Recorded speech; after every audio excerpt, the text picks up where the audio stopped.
Ano ba?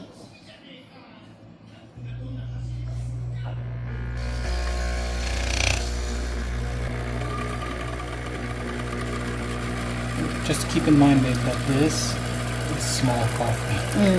You make a small coffee and then you add your things that you like. See? That's it. Again, 3 times.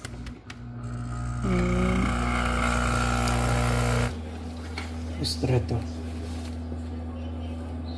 It's really strong. Put it here. This here.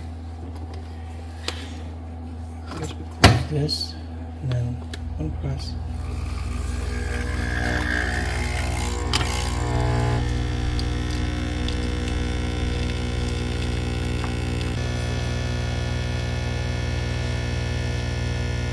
Smells good. Yeah. Smells good and strong. Put your equal. Stronger. Splenda.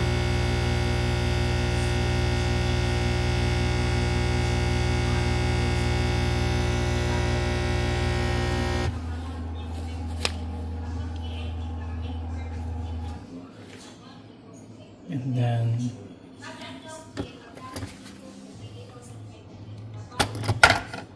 it just drop here. Oh, okay. Cute. And then when we have the small cups, we put this like for the espresso cup. Like you can make it small or big. This would be big. So, and then how do you turn off? How do you turn this off? Or does it turn off by itself? Probably turn off by itself.